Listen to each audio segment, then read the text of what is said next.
No, it looks like Meghan Markle could have dropped herself in it once again. As ever, let me explain. Hi, good morning, Neil Sean here. Nice to have your company. When you think about it with Meghan, nothing ever adds up, does it? The story radically changes from each narrative that she comes up with. The pictures that are sort of unexplained. One minute she looks very pregnant, the next she looks incredibly slim. What's that about? Never explained though, is it? Just leave that one there to ponder. But what's more interesting is the relationship that she did or did not have with the Princess of Wales, the beautiful Catherine. Now, what's been speculated, of course, is that both ladies never truly got on. In fact, Prince Harry has pointed that out in his book Spare, basically admitting that they were never going to be exactly the best of friends.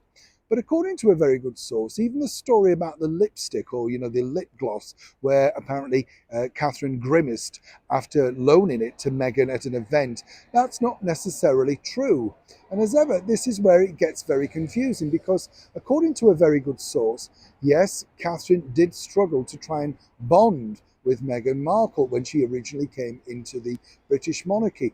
But it was nothing really to do with the fact that, it's two girls who didn't necessarily come from the same background or eye to eye, as much as Catherine tried to go out there and offer friendship, just informal chats, anything she needed to know, she was there for assistance. Apparently that was shut down, and this was from a very good source. Now, this is where it gets really interesting because, according to that source, Catherine would have notes, little notes, letters that she would have sent to Meghan, thanking her for whatever, or offering to invite her to things, just general chit chat type of stuff. That's what happens within the British monarchy. You don't necessarily text as much, but you do have notes that are then passed through certain courtiers, delivered by hand. I know, all very medieval, but all very nice nonetheless. Naturally, copies of these notes are kept.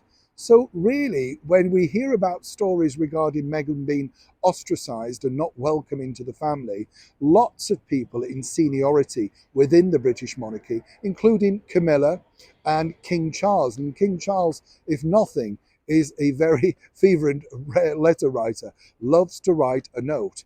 I think it's fabulous the fact that he still wants to do it, doesn't like mobiles, wouldn't know what WhatsApp is or Twitter or social, just doesn't carry a mobile. The aides do, obviously, but he doesn't. He thinks that they're a distraction and you should just get on with your day.